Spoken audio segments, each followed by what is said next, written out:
देखिए, आज से हम लोग शुरू करने जा रहे हैं लाइव क्लास, जिसमें कि 12th बोर्ड 2026 में मैथमेटिक्स का हम लोग रिवीजन कर रहे हैं। इस लाइव क्लास का जो टाइम है वो 8 PM है और शेड्यूल सामने आपके स्क्रीन पर है। ये जो लाइव क्लास होगा इसमें मैंने मेंशन कर रखा है कि वीडियो, इसके थ्योरी का वीडियो 6 PM में हम लोग आपको प्रोवाइड करेंगे, अपलोड करेंगे। लेकिन कुछ ऐसे जो होंगे वीडियो जो होंगे किसी टॉपिक के, वो थोड़े बड़े हो जाएंगे, इसलिए कि थ्योरी पार्ट उसका बड़ा होता है, तो उसका वीडियो हम लोग 6 PM में अपलोड कर देंगे। जैसे आज रिलेशन का जो वीडियो है ये थोड़ा लंबा है, ये वीडियो अभी मैं बनाने जा रहा हूँ आपके लिए, ये थोड़ा वीडियो लंबा होगा, तो इसके लिए आपको 6 PM में आप ये वीडियो देख सकते हैं। ओके, तो आज हम लोगों का जो लाइव क्लास है वो 8 PM से शुरू होगा और टॉपिक तो रिलेशन देख ही रहे हैं आप। Okay, now we should start.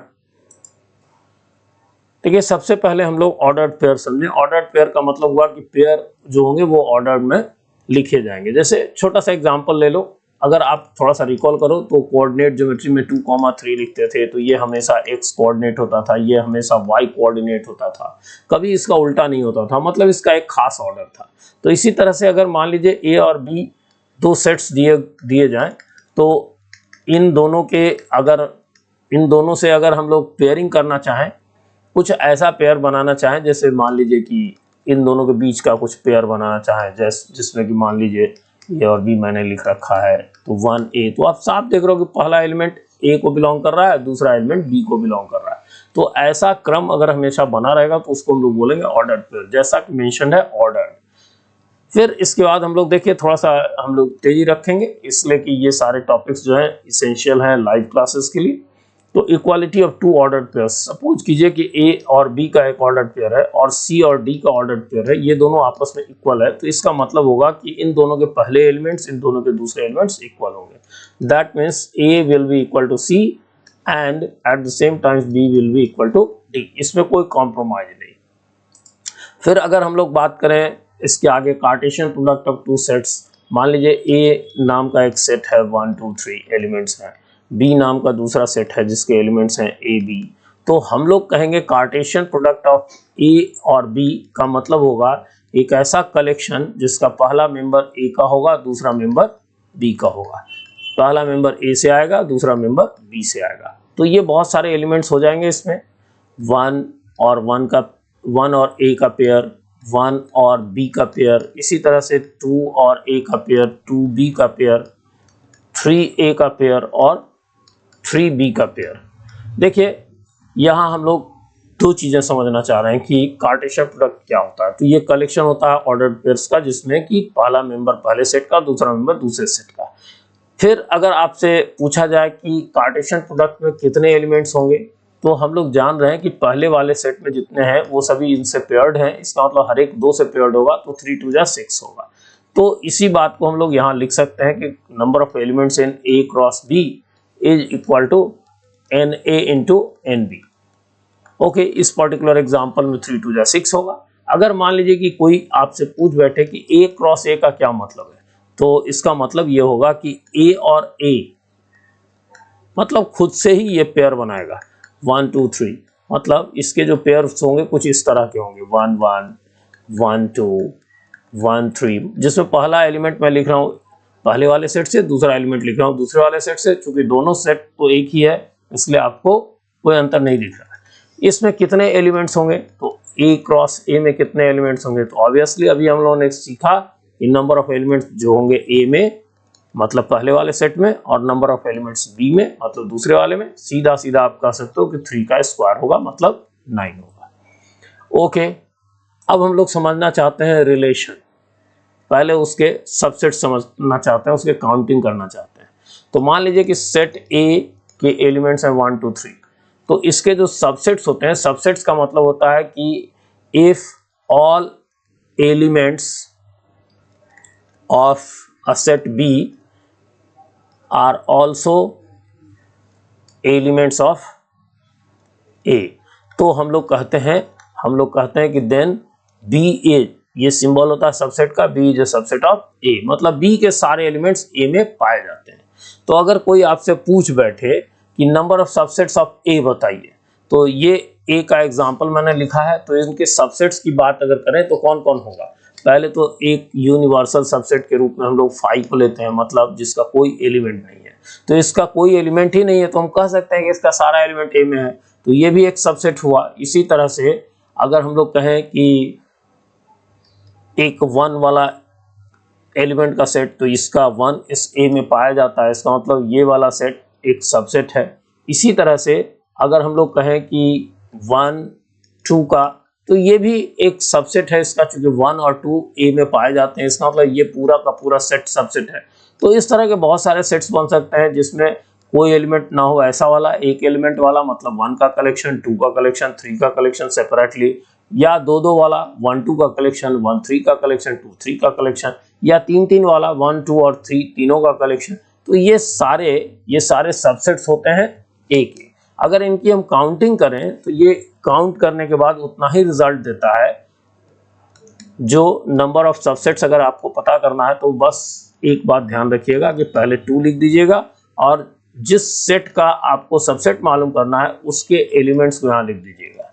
तो इस पर्टिकुलर एग्जांपल में जो अपने पास नंबर ऑफ एलिमेंट्स ए में है वो है 3, इसलिए नंबर ऑफ सबसेट्स, अगर कोई आपसे पूछे कि नंबर ऑफ सबसेट्स कितने होंगे, सबसेट्स ऑफ ए, तो हम लोग लिखेंगे कि is equal to 2 raise to the power 3, that means 8। तो नंबर ऑफ सबसेट्स जो होंगे वो 8 होंगे। ओके, तो ये बातें आप अच्छे से समझ गए। फिर आप ये ध्यान दो कि पावर सेट ऑफ सेट कहने का मतलब क्या है। पहले तो सिंबल कर लें, अगर मान लो कि सेट ए है तो इसके सिंबल को लिखेंगे पी ए, और इसमें क्या होगा, ये कलेक्शन होगा ऑल सबसेट्स ऑफ ए। तो ऑब्वियसली इसके कितने मेंबर्स होंगे, तो इसमें मेंबर्स वही होंगे जो इसके अंदर में एलिमेंट्स होंगे। तो एलिमेंट्स कौन है, तो सबसेट्स हैं, तो नंबर ऑफ सबसेट्स ऑफ ए। इसका साफ मतलब हो गया कि आप लिख सकते हो जहां सबसेट वहां 2, और जिसका सबसेट वो उसका पावर। तो मतलब ए में जितने एलिमेंट्स होंगे वो इसके पावर सेट में भी होंगे। इसका मतलब number of elements present in power set of A set का मतलब हुआ कि उस सेट में जितने एलिमेंट्स हैं उसके जितने भी एलिमेंट्स हैं उसको 2 के ऊपर में लिख देंगे, क्योंकि यही उसके सबसेट्स होते हैं, उनके सबसेट्स का नंबर होता है। ओके, देखिए इस शीट पर मैंने लिया है रिलेशन, जो कि अपना मेन टॉपिक है। तो रिलेशन किसको कहेंगे, ए और बी अगर मान लीजिए दो नॉन एम्प्टी वर्ड से नहीं कंफ्यूज करना। नॉन एम्प्टी इसलिए लिखा जाता है कि इसका जनरलाइजेशन किया जा रहा है। जैसे अगर आपसे कोई पूछ बैठे, मैं ये एग्जांपल रेगुलरली देता हूँ कि आपके पाम में, हथेली में कितनी उंगलियां हैं, तो आपके नहीं, मतलब किसी के हाथ में कितनी उंगलियां होती हैं, तो आप ऑब्वियसली कहते हो 5, जबकि आप जानते हो कि बहुत सारे ऐसे डिग्निटी हैं जिनके हाथ में 5 से अलग 4 या 6 उंगलियां भी होती हैं। तो ये हम आंसर नहीं देते, हम आंसर देते हैं कि 5 उंगलियां होती हैं। ये जनरलाइजेशन हुआ उस क्वेश्चन का। इसी तरह से आप समझो कि जब आपसे कोई कहे कि सेट्स नॉन एम्प्टी सेट्स, तो इसका कभी मतलब नहीं होता है कि हर सेट नॉन एम्प्टी ही होगा या हर हाथ में 5 उंगलियां ही होंगी। ठीक है, तो इससे कंफ्यूज नहीं होना है। आगे चल करके हम लोग एम्प्टी सेट्स को भी यूज किया करेंगे। तो if A and B are 2 non-empty sets, then a set R is called relation from A to B. If and only if, इसका मतलब होता है if and only if। कहने का मतलब कि R अगर A क्रॉस B का मेंबर है, सबसेट है, if R is a subset of A cross B मतलब कार्टेशियन प्रोडक्ट का मेंबर है, then हम कहेंगे कि then R is a relation from A to B, from A to B. इसी तरह से अगर हम लोग कह रहे हैं कि इफ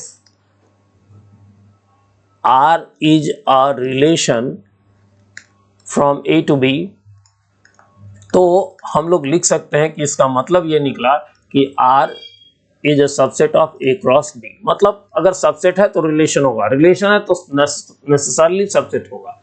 देखिए इसके बाद हम लोग समझते हैं रिलेशन ऑन अ सेट, जिसका नाम हो गया बाइनरी रिलेशन भी। बात को आप ऐसा समझो कि अगर 2 सेट गिवन होते तो ए से बी में सबसेट निकालते, ए से बी में रिलेशंस पता करने के लिए उसके कार्टेशियन प्रोडक्ट और उसके फिर काउंटिंग के लिए उनका सबसेट्स निकालते। चलिए देखिए, लेकिन अगर कोई एक ही सेट गिवन हो, तो अगर हम कहें कि इनका अगर कार्टेशियन प्रोडक्ट लिखो, इनमें से आपस में ही पेयरिंग करो, तो ऑब्वियसली आप पेयर कुछ इस तरह के बना सकते थे। 1 2 3 से आप पेयर कुछ ऐसा बना सकते थे, उनको कलेक्ट कर सकते थे 1 1 1 2 एंड सो ऑन। तो ये कितने मेंबर्स होते हैं इसमें? तो जैसा अभी हम लोगों ने प्रीवियसली देखा कि इसमें मेंबर नहीं होते। पहले तो हम लोग समझें कि इसके जितने भी एलिमेंट्स हैं ए के पहले वाले सेट के, उनका इनटू दूसरा वाला, मतलब आप सीधे कह सकते थे कि एन ए का स्क्वायर होगा, क्योंकि इसमें पहला सेट भी ए है, दूसरा सेट भी ए है। अगर आपसे कोई पूछ बैठता कि इसके कितने सबसेट्स हैं, सबसेट्स अभी हम लोग आगे भी देखने वाले हैं, सबसेट्स ऑफ ए क्रॉस ए, तो इसके लिए हम क्या करते हैं? चलिए पहले थोड़ा सा हम लोग रिकॉल कर लें कि सबसेट जो हम लोगों ने देखा अभी जस्ट इसके पीछे, तो हम लोगों ने लिखा 2 raised to the power na।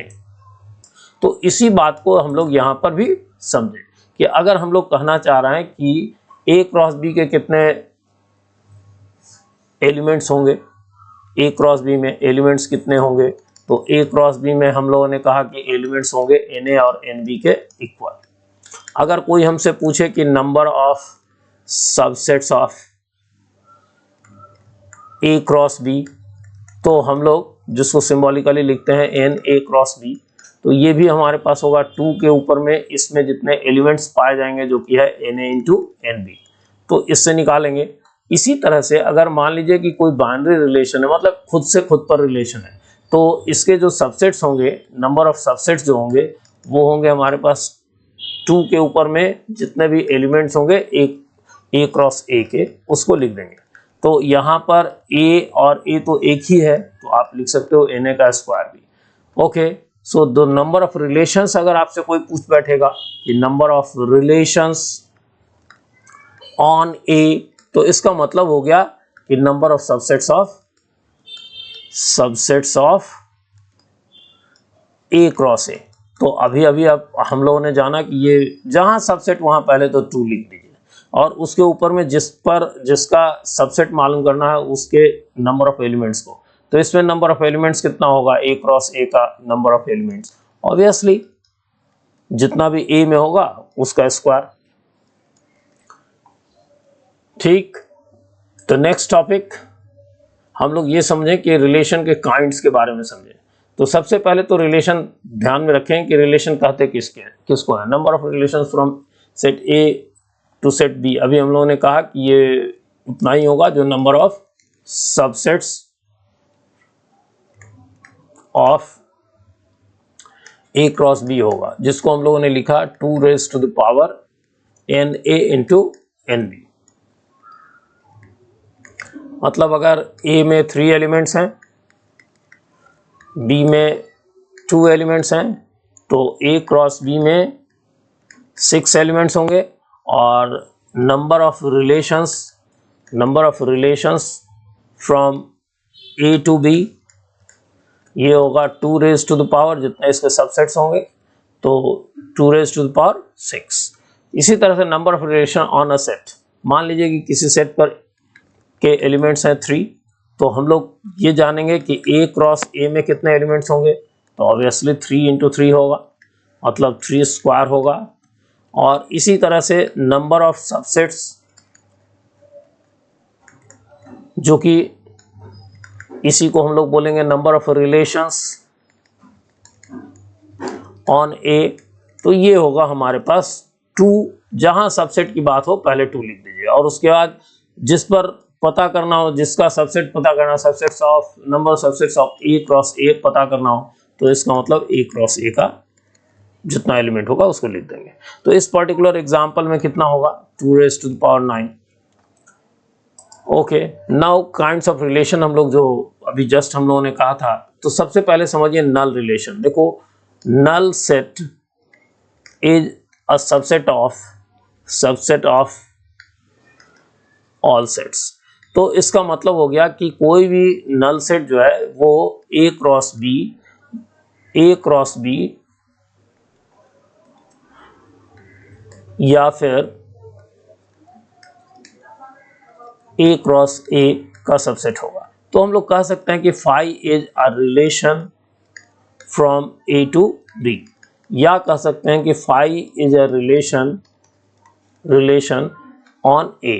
तो ये हर हालत में कोई भी रिलेशन गिवन होगा उसका ये सबसेट होगा ही होगा। इसका मतलब ये है कि ये एक रिलेशन हमेशा होगा, इसका स्पेशल नाम रख दिया नल रिलेशन।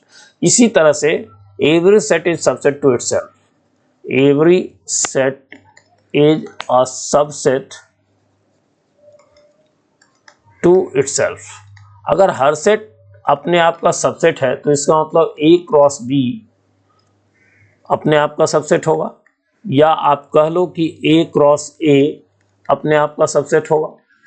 तो इसका मतलब यह हुआ कि A cross B is a relation from A to B, या इस पर्टिकुलर एग्जांपल में आप कह लो कि A cross A is a relation on A. तो ये भी एक अलग तरह का स्पेशल रिलेशन है, तो इसका नाम हम लोगों ने रख दिया यूनिवर्सल रिलेशन। अब देखिए मेन पढ़ाई का पार्ट शुरू होता है। आइडेंटिटी रिलेशन किसको कहते हैं? आइडेंटिटी रिलेशन का मतलब हो गया, देखिए अब हम लोग बात हमेशा कर रहे हैं एक सेट पर, किसी एक सेट पर। तो आइडेंटिटी रिलेशन को हम लोग डिफाइन ऐसे करते हैं कि it is a collection of all pairs like this such that all a belongs to A. देखिए इसमें ऑल वर्ड लिखना नेसेसरी नहीं है, लेकिन हम लोग कंफ्यूजन को दूर रखने के लिए ऐसा लिखते हैं। तो मान लीजिए कि कोई एक सेट है जिसके एलिमेंट्स हैं 1 2 3, तो इसके सभी एलिमेंट्स, मतलब इसके एलिमेंट्स हो गए 1 2 और 3, तो इनके सभी एलिमेंट्स का ऐसा वाला कलेक्शन लेना होगा। मतलब अगर हमसे कोई पूछेगा कि कोई एक सेट दे दिया, देखिए आर में लिख रहा हूँ, ये रिलेशन को रिप्रेजेंट कर रहा है, लेकिन आर के बदले में कुछ भी लिख सकते हैं, एक्स वाई जेड, एक्स भी रिलेशन कहला सकता है। तो आर 1 1 2 2 और 3 3 का कलेक्शन होगा। इस तरह के रिलेशन को, ये ऑब्वियसली रिलेशन होगा। क्यों रिलेशन होगा भाई? तो अगर आपसे कोई पूछता है कि ए क्रॉस ए के मेंबर्स को लिखें, तो बहुत आसानी से आप लिख सकते थे 1 1 का पेयर, मतलब खुद से खुद का पेयर, फिर 1 2 का पेयर, फिर आप लिखते 1 और 3 का पेयर, फिर आप लिखते 2 और 3 का पेयर, एंड सो ऑन। आप बाकी सब भी लिखते, तो आपको मालूम है कि 9 एलिमेंट्स होते, इसमें 3 एलिमेंट है, 3 इंटू 3 9 एलिमेंट्स होते, उन 9 में से ये 3 भी पाया जाता है। तो इनसे बना हुआ जो रिलेशन होगा उसका नाम पड़ गया आइडेंटिटी रिलेशन। यूजुअली आर न लिख के उसको आई लिखते हैं और ए बता देते हैं, मतलब आइडेंटिटी रिलेशन ऑन ए, लेकिन आप कुछ भी लिख सकते हो। ओके, देखिए इसमें ध्यान रखना है कि इसमें एक भी एलिमेंट ए का नहीं छूटना चाहिए, मतलब 1 1 1 होना चाहिए, 2 2 होना चाहिए, 3 3 होना चाहिए। लेकिन इसमें सेट के फॉर्म में है, तो इसका मतलब इससे अधिक एलिमेंट नहीं होने चाहिए, मतलब इतने ही एलिमेंट होने चाहिए।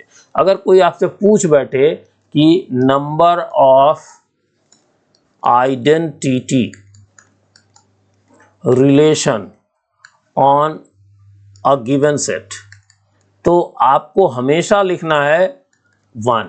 क्यों 1 लिखना है? इसलिए कि उनके जितने भी एलिमेंट्स होंगे उन सबों का पेयर लेना है और उससे अधिक नहीं लेना है, तो एक ही मिलेगा ऐसा। अब हम लोग बात कर रहे हैं रिफ्लेक्सिव रिलेशन। अगर मान लीजिए कि A इज अ सेट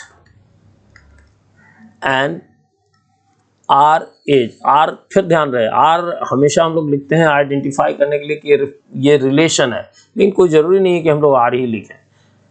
तो A is a set and R is another set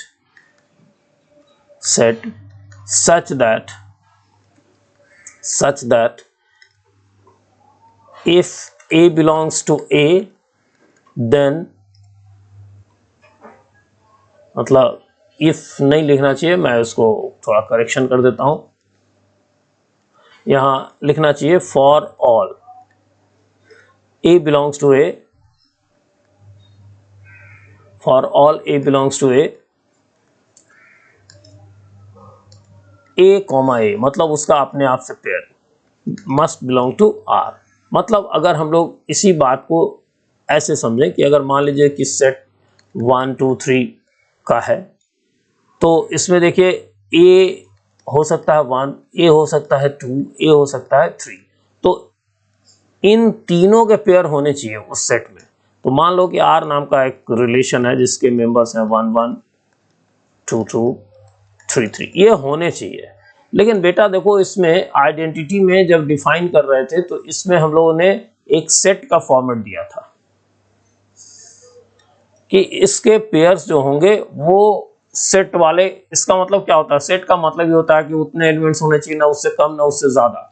तो इसमें ना उससे कम ना उससे कुछ ज्यादा एलिमेंट होते हैं, लेकिन रिफ्लेक्सिव में कहा जा रहा है कि सभी सेल्फ पेयर्ड होने चाहिए। तो इसका मतलब इससे कुछ अधिक भी हो सकता है, जैसे 1 2 वाला भी एलिमेंट हो सकता है और भी कुछ हो सकता है। तो आप सीधे कह सकते हो कि आई जो कि आइडेंटिटी रिलेशन है, यह निश्चित तौर पर आर का सबसेट होगा। मतलब आई में सिर्फ एक ही मतलब कंडीशन हो सकता है कि जितने भी एलिमेंट्स हैं उनका एक पेयर बना दें, लेकिन आर में कुछ और भी हो सकते हैं। तो नंबर ऑफ रिफ्लेक्सिव रिलेशन हम लोग आगे लिखेंगे, समझेंगे। ओके, तो रिफ्लेक्सिव रिलेशन समझ गया, लेकिन एक राइटिंग के पैटर्न को यहां से डेवलप किया जाए। अगर कभी हम लोग कह रहे हैं ये कि ये वाला लाइन अगर हम लोग इसको फिर से री लिखें तो ऐसे कह सकते हैं कि फॉर ऑल, जिसके लिए हमारे पास एक सिंबल ऐसा वाला है, उल्टा वाला है। तो for all a belongs to A must be related to A. ये जो लाइन है ये इसके बदले में लिखा गया है a comma a belongs to R. दोनों का एक ही मतलब हुआ कि ए से रिलेटेड है। तो चलिए इसको हम लोग फॉलो करते हुए आगे चलते हैं। रिफ्लेक्सिव रिलेशन हम लोगों ने समझा, इसके बाद हम लोग समझते हैं थोड़ा रिफ्लेक्सिव रिलेशन में कितने एलिमेंट्स होते हैं। तो number of elements in reflexive relation.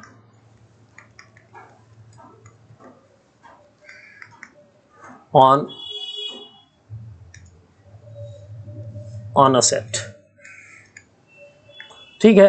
मान लीजिए कि सेट ए है, इस पर कितने रिफ्लेक्सिव रिलेशन हो, ये अगर हमको मालूम करना है तो ध्यान रखना है कि नंबर ऑफ रिफ्लेक्सिव रिलेशन जो होगा वो इस फॉर्मूला से हम लोग निकालेंगे, 2 raise to the power n square minus n, या इसी को लिख सकते हैं 2 raise to the power n into n minus 1। आगे भी इसको मैंने डिस्कस किया है। ओके, जैसे अगर मान लीजिए कि कोई एक सेट है ए, एलिमेंट्स है इसका 1 2 3, मतलब 3 एलिमेंट्स है। इसमें हम लोगों ने देखा कि ए के जो एलिमेंट्स हैं वो हैं 3। अगर कोई आपसे पूछे कि number of relations on A, तो हम लोग लिखेंगे 2 रेज़ टू द पावर जितने भी ए क्रॉस ए के सबसेट्स होते हैं। तो ए क्रॉस ए के जितने भी सबसेट्स होते हैं 100।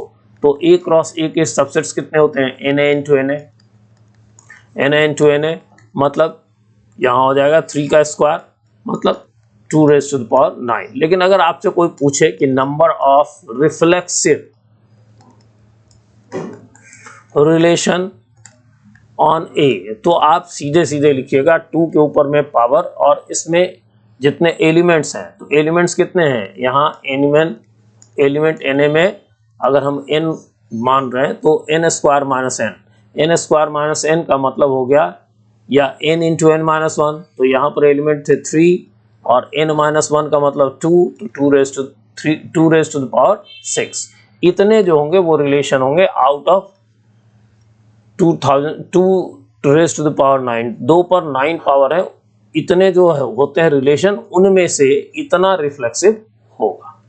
ओके, फिर आगे हम लोग इसको डिस्कस करेंगे। फिलहाल हम लोग पढ़े सिमेट्रिक और ट्रांजिटिव रिलेशंस को। Symmetric relation on a set ए, तो अगर हम लोग कहते हैं कि इफ ए बी नाम के 2 एलिमेंट्स ए में पाए जा रहे हैं, ठीक है, एंड ये पता चल रहा है कि ए बी अगर आर का मेंबर है, तो इससे अगर ये पता चल रहा हो कि बी ए भी आर का मेंबर है, तो हम लोग कहते हैं देन आर इज सिमेट्रिक। इसको हम लोग ऐसे भी लिख सकते हैं, इस तरीके से भी, कि if A is related to B implies that B is also related to A, then R is symmetric. Okay, later on we will discuss it. Number of, अगर आपसे फिर से एक आउट ऑफ द वे अगर हम लोग बात कर लें कि number of symmetric relations on a set ए, तो इसमें अगर आपसे पूछा जाए तो 2 के ऊपर में पावर लिखिएगा n इंटू n प्लस 1/2। ठीक है, इसका डेरिवेशन हम लोग यहाँ नहीं करेंगे। तो अगर मान लीजिए कि अभी पिछले एग्जाम्पल में देख रहे थे तो Na में 3 एलिमेंट्स थे 1 2 3, तो अगर हमसे कोई पूछता कि number of symmetric relation on A, तो हम लोग आंसर करते 2 raise to the power n into n plus 1, तो n 3 था, तो 3 into 3 plus 1 4 divided by 2 means 2 raise to the power 6। Okay, अब इससे कंफ्यूज नहीं होइएगा कि पिछले वाला आंसर और इसमें कोई सिमिलैरिटी है तो क्यों ऐसा है, सो नहीं, उसमें चिंता नहीं कीजिएगा। तो हमने देखा कि टोटल नंबर ऑफ एलिमेंट्स होते 2 रेज टू द पावर 9, उनमें से इतने रिफ्लेक्सिव सिमेट्रिक होंगे। थोड़ी देर पहले आपने पढ़ा था कि इसमें जो रिफ्लेक्सिव थे वो थे 2 raise to the power n into n minus 1, मतलब 3 इंटू 2 मतलब 6। तो अब ये नहीं सोचना है कि ये दोनों सेम सेट होंगे, नहीं, इनमें से कुछ कॉमन होंगे जो कि रिफ्लेक्सिव भी होंगे, सिमेट्रिक भी होंगे, और कुछ ऐसे होंगे जो केवल सिमेट्रिक होंगे। ओके, नाउ ट्रांजिटिव रिलेशन फिर से ऑन ए हम लोग कहना चाह रहे हैं। तो यहाँ पर जो सेंस है वो ऐसा है कि if A B C, 3 element मैं ले रहा हूँ कि जो ए के मेंबर हैं, एंड 2 इंफॉर्मेशन है कि A B belongs to R and इसका दूसरा वाला से बना हुआ pair B C belongs to R. अगर इससे ये कंक्लूड हम लोग कर सकें कि पहले वाले का पहला मेंबर दूसरे वाले का दूसरा मेंबर, मतलब बी आर का मेंबर है, इसको दूसरे तरह से अभी हम लोगों ने लिखना सीखा कि ऐसे भी लिख सकते हैं, if A is related to B and B is related to C implies that A is also related to C, then इन दोनों केसेस में दोनों एक ही चीज हुआ, then R is a transitive relation on A। देखिए, अगर कोई आपसे पूछे कि ट्रांजिटिव रिलेशंस कितने हैं, नंबर ऑफ ट्रांजिटिव रिलेशन, तो आप इसका आंसर नहीं दे सकते। इसके आंसर को देने के लिए थोड़ा कॉम्प्लिकेटेड वे होगा जो हमारी पढ़ाई से बहुत दूर है। ओके, तो ट्रांजिटिव रिलेशन का मतलब हुआ कि पहला दूसरे से रिलेटेड है, दूसरा तीसरे से रिलेटेड है, तो पहला तीसरे से भी रिलेटेड होना चाहिए। ओके, ये वीडियो लेंदी होना एसेंशियल है इसलिए कि इसमें बहुत सारे टर्म्स हैं, बट आई होप कि आप इसको जरूर देखेंगे। ओके, इक्विवेलेंस रिलेशन वही हम लोग बात कर रहे हैं ऑन अ सेट। मान लीजिए कि सेट ए पर, तो हम लोग कहेंगे कि इफ एनी रिलेशन, ठीक है, एनी रिलेशन, मान लीजिए कि ये रिलेशन का नाम रख दिया R, is reflexive as well as symmetric and transitive on a given set, तो हम लोग कहते हैं कि then this relation R is an equivalence relation। इसी पर क्वेश्चन हुआ करेगा ज़्यादातर, equivalence relation on the set. तो हम लोग सबसे पहले इक्विवेलेंस रिलेशन के लिए जानना चाहेंगे कि वो रिलेशन रिफ्लेक्सिव है कि नहीं, मतलब सेल्फ पेयर्ड उसमें है कि नहीं, दूसरा सिमेट्रिक है कि नहीं, मतलब कि 1 2 है तो 2 1 है कि नहीं, तीसरा कि ट्रांजिटिव है कि नहीं, मतलब 1 2 और 2 3 है तो 1 3 है कि नहीं। ऐसा अगर हम लोगों को मिल जाता है तो हम लोग कहेंगे इक्विवेलेंस रिलेशन। अब समझे इक्विवेलेंस क्लास। देखिए, कोई भी इक्विवेलेंस रिलेशन होता है, any equivalence relation divides the set into some small sets which are देखिए कोई भी सेट जो होता है, दो सेट अगर गिवन है तो हो सकता है कुछ एलिमेंट उसमें कॉमन हो और ऐसा कि उसमें से कोई भी कॉमन ना हो। तो जब कोई कॉमन नहीं होता तो उनको हम लोग बोलते हैं, क्या बोलते हैं? जब कॉमन हो, कुछ एलिमेंट कॉमन हो तो ओवरलैपिंग बोलते हैं, और जब कोई भी कॉमन नहीं हो तो उसको हम लोग बोलते हैं डिसजॉइंट। ठीक है, ओवरलैपिंग और डिसजॉइंट, जॉइंट और डिसजॉइंट नहीं, ओवरलैपिंग और डिसजॉइंट। ओवरलैपिंग मतलब कुछ कॉमन और डिसजॉइंट मतलब कोई भी कॉमन नहीं। तो ये इक्विवेलेंस रिलेशन जो होता है ना, उस सेट को डिवाइड करता है डिसजॉइंट सेट में, which are disjoint to each other. मान लो कि अगर कोई सेट ए है, ठीक है, और इस पर सपोज करो कि R is an equivalence relation on A। तो अगर मान लीजिए A पर कोई एक इक्विवेलेंस रिलेशन है तो R जो है, R divides A in some sets. मान लो कि सेट्स का नाम मैं रख देता हूं A1 A2 इस तरह का, मान लीजिए AN। तो ये सभी आपस में डिसजॉइंट होंगे। इसका मतलब है कि A1 और A2 का इंटरसेक्शन में कोई एलिमेंट नहीं होगा, A1 A3 के भी इंटरसेक्शन में कुछ नहीं होगा, एंड सो ऑन कि जितने भी होंगे उनमें से कोई भी कॉमन नहीं रखेंगे। दूसरी बात कि इन सबों का अगर कलेक्शन फिर से हम लोग कर दें, यूनियन कर दें, यूनियन मतलब उन सबों को मिला करके फिर से एक सेट बना दें। तो अगर हम लोग इसका यूनियन कर दें पूरे को, तो ये पूरा का पूरा सेट A मिल जाए। ठीक है, तो इसमें A1 A2 A3 ये जो हम लोग लिख रहे हैं, A1 A2 A3, इन सबों को बोलेंगे equivalence classes of set A। Okay, कुछ नहीं, सीधा समझिए, फिर से मैं बोल रहा हूँ, स्थिर हो जाइए कि अगर कोई एक इक्विवेलेंस रिलेशन है किसी गिवन सेट पर, तो वो उस सेट को कई छोटे छोटे सेट्स में, सबसेट्स में डिवाइड कर देता है। ये सारे जो सेट्स होते हैं छोटे छोटे, ये आपस में कोई एलिमेंट कॉमन नहीं रखते। इन सबों को अगर मिला दिया जाए तो फिर से हमारे पास सेट A मिल जाता है। इन छोटे छोटे सेट्स का नाम पड़ गया इक्विवेलेंस क्लास। तो मतलब इक्विवेलेंस क्लासेज जो हुए वो कुछ नहीं, छोटे छोटे सेट्स हुए जो कोई एलिमेंट कॉमन नहीं रखेंगे और इनको मिला देंगे तो ये पूरा का पूरा सेट देगा। देखिए ये हमारे पास ज्यादा जरूरी चीज है, equivalence class of an element. ये जो वर्ड है ना, इस वर्ड को हम लोग थोड़ा अच्छे से समझें।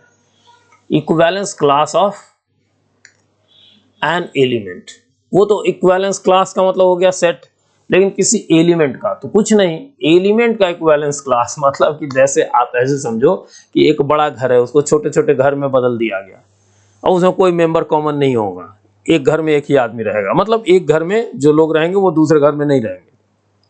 बड़े घर को ऐसे छोटे छोटे घरों में हम लोगों ने बदल दिया, तो छोटे छोटे घर कहलाए इक्विवेलेंस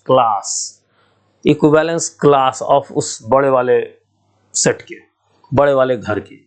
अब उसमें क्या है कि अगर सबको फिर से मिला दें, यूनाइट कर दें, तो वो बड़ा वाला मिल जाएगा घर। तो ये सभी कहलाए इक्विवेलेंस क्लासेज। अब देखो बेटा, उस छोटे छोटे जो घर हैं उसमें कुछ लोग रहते होंगे, जैसे मान लो एक घर में तुम रहते हो, दूसरे घर में मैं रहता हूं, तो पहला वाला कहलाया तुम्हारा घर, दूसरा वाला कहलाया मेरा घर, तीसरा वाला तुम्हारे दोस्त का घर, ऐसा। तो कहने का मतलब कि इन सबों को कहेंगे कि ये मेरा इक्विवेलेंस क्लास है, वो तुम्हारा इक्विवेलेंस क्लास है, वो तुम्हारा। तो मेरा जो इक्विवेलेंस क्लास होगा, मतलब मेरा जो घर होगा, वो मुझसे सभी रिलेटेड लोगों से बना होगा, जिसमें से खुद मैं भी रहूंगा। तो यही इसका मतलब हुआ कि equivalence class of an element का मतलब हो गया कि मान लीजिए कि इफ A बिलोंग्स टू कोई एक सेट A है and R is an equivalence relation on A। तो इसका मतलब होता है कि अगर हम लोग कहना चाहें देखिए इक्विवेलेंस रिलेशन जहां हो गए तो छोटे छोटे घर बन गए। तो इक्विवेलेंस, अगर आपसे कोई कहेगा कि equivalence class of any element A, अगर आपसे पूछे तो इसको सिंबॉलिकली हम लोग लिखते हैं, A लिख करके ऐसा वाला ब्रैकेट डाल देते हैं। तो इसका मतलब हो गया ये, और इसका मतलब हो गया collection of all the elements all the elements related to A, related to ए।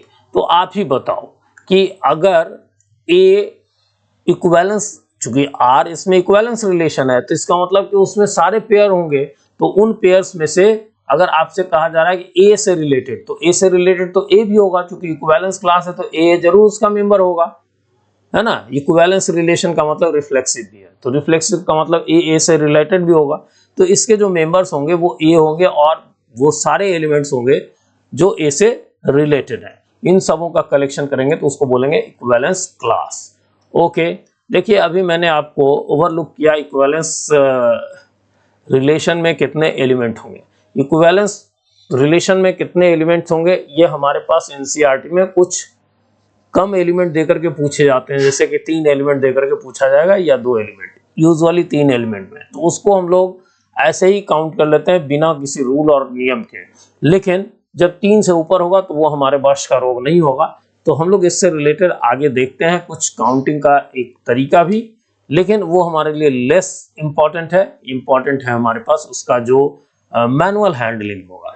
चलिए हम लोग दोनों काम करेंगे, आगे देखते हैं। देखिए नंबर ऑफ आइडेंटिटी रिलेशन, हम लोगों ने शुरू से ही कहा कि नंबर ऑफ आइडेंटिटी रिलेशंस कितने होंगे, तो हमेशा 1 होगा, क्योंकि अगर ए का मेंबर है 1 2 3 तो 1 1 होना ही चाहिए उस रिलेशन में। आइडेंटिटी रिलेशन ऑफ ए में 1 1 होना ही चाहिए, 2 2 होना ही चाहिए, 3 3 होना ही चाहिए, और इससे अधिक नहीं होना चाहिए, इससे कम भी नहीं होना चाहिए। तो एक ही सेट ऐसा मिलेगा, इसलिए आंसर होगा 1। लेकिन अगर आपसे कोई पूछे नंबर ऑफ रिफ्लेक्सिव रिलेशन, तो इसी सेट ए पर अगर कोई आपसे पूछ देता है कि आप रिफ्लेक्सिव रिलेशंस का एग्जाम्पल दो, तो आप बहुत सारा लिख सकते हो। आप ये लिख सकते हो 1 1 2 2 3 3 तो होना ही चाहिए, मतलब सेल्फ पेयर्ड वाले तो सब होने ही चाहिए, लेकिन इसके अतिरिक्त भी कुछ हो सकता है, जैसे 1 2 हो सकता है, 2 3 हो सकता है, ऐसे और भी एलिमेंट्स हो सकते हैं। तो रिफ्लेक्सिव रिलेशन में कुछ एक्स्ट्रा एलिमेंट हो सकते हैं। तो ये कितने होंगे, तो इसको हम लोग लिखेंगे 2 raised to the power n square minus n। अगर 3 है इसमें एलिमेंट इसमें 3 हैं, तो हम लोग लिखेंगे number of possible reflexive relation, ये होगा 2 raised to the power n square, मतलब 3 square minus 3। Okay, that means 2 to the power 9 minus 3 6, या लिख सकते हैं हम लोग 2 raised to the power n into n minus 1, इसी को सिंप्लीफाई किया गया है, तो 3 into 3 minus 1, that means 2 raised to the power 3 into 2, that is 6। Similarly, number of symmetric relation, अभी हम लोगों ने पीछे भी डिस्कस किया था कि अगर कोई इसी सेट A में अगर 3 एलिमेंट्स हैं, तो अगर हम लोगों से कोई पूछे कि नंबर ऑफ सिमेट्रिक रिलेशन बताओ, तो हम लोग बस कुछ नहीं करेंगे, 2 raised to the power n into n plus 1 by 2, n plus 1 by 2, जो कि हो गया अपने पास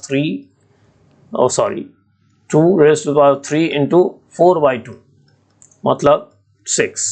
अब ये नहीं कंफ्यूज होना कि इसका भी answer 2 raised to the power 6 है, ऐसा हमेशा नहीं होगा। जैसे मान लीजिए कि अगर ए में एलिमेंट्स 4 होते हैं, तो अगर हम लोग रिफ्लेक्सिव रिलेशन के बारे में जानते, रिफ्लेक्टिव रिलेशन का अगर हम लोग नंबर जानना चाहते, तो ये हो जाता 2 के ऊपर में पावर करेंगे n स्क्वायर माइनस n, मतलब 16 माइनस 4, तो हो जाता है 2 raised to the power 12।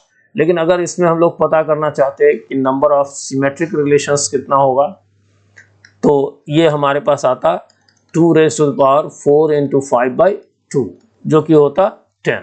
तो ऐसा नहीं है कि हमेशा दोनों सेम हो। Okay, number of transitive relation हम लोग नहीं पता कर सकते हैं, कैन नॉट बी डिटरमाइंड।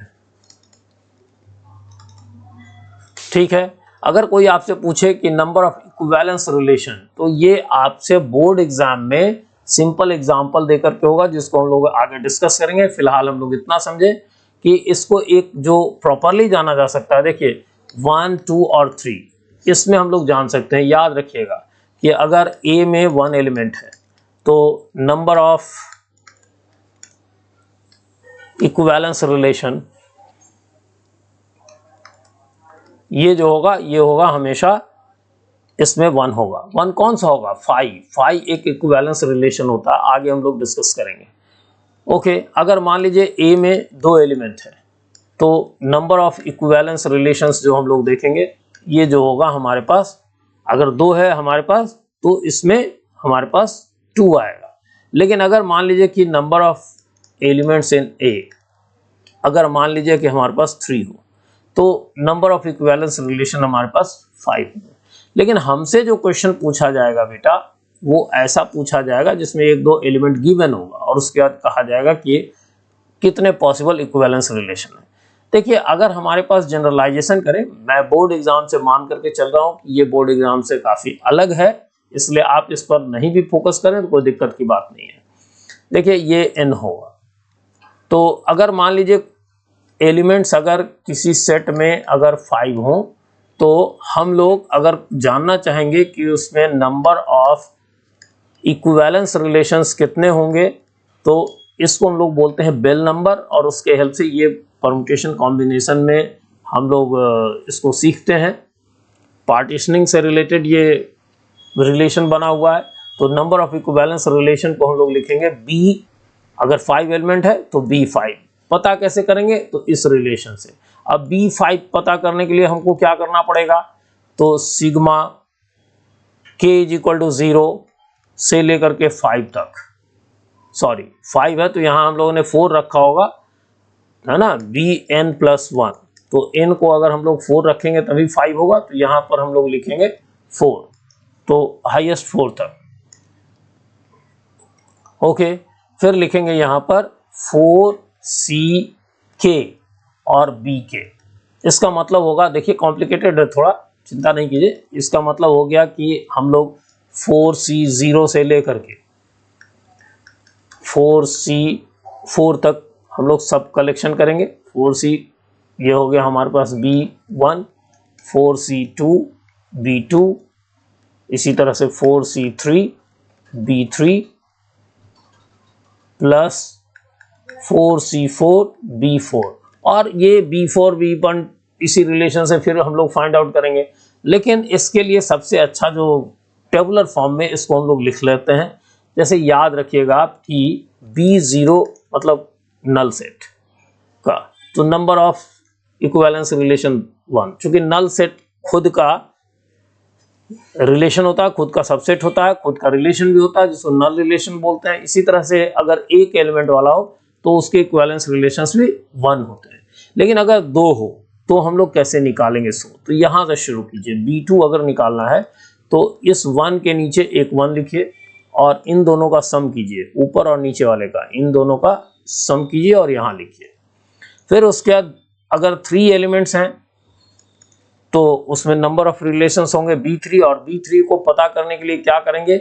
इस वाले 2 को हम लोग यहाँ लिख लेंगे इसके नीचे, और फिर इन दोनों का जो सम होगा, इन दोनों का सम, इसको आगे लिख देंगे इस 2 के नीचे 3, और फिर इन दोनों के सम को इसके आगे बढ़ा करके लिख देंगे 5। तो अभी हम लोगों ने देखा है कि मैंने आपको कहा था कि 3 वाले में 5 एलिमेंट 5 इक्विवेलेंस रिलेशंस होते हैं। चलिए एक और कर लेते हैं, उसके बाद छोड़ देंगे। मतलब जिसमें अगर Na में 4 एलिमेंट्स हैं तो number of equivalence relations B4 होगा, और फिर इसको हम लोग बेल टेबल से पता कर सकते हैं। ये जो 5 था इसको शुरू में लिख देंगे यहाँ, ये अंत वाले को, यही आंसर होता है, इस अंत वाले को हम लोग लिख देंगे यहाँ, और फिर इन दोनों के सम को हम लोग इसको आगे 3 के नीचे लिख देंगे 7। फिर इस 3 और 7 के सम को आगे लिख देंगे 5 के नीचे 10, और फिर इस 5 और 10 के सम को लिख देंगे यहाँ। तो इसका मतलब number of equivalence relation on A if Na = 5 मतलब 4, अगर इसमें 4 एलिमेंट्स हैं तो ये होगा 15। ओके, ये बोर्ड एग्जाम के लिए इनसफिशिएंट, मतलब सफिशिएंट नहीं, मोर देन सफिशिएंट है, मतलब ये नेसेसरी नहीं है, यूजलेस है। ओके, सो यहाँ हम लोग इस सेशन को एंड करते हैं। आप इस वीडियो को देख करके तब लाइव क्लास को एंजॉय कीजिए। Okay, thank you. ये थोड़ा लेंदी है बट इट वाज एसेंशियल।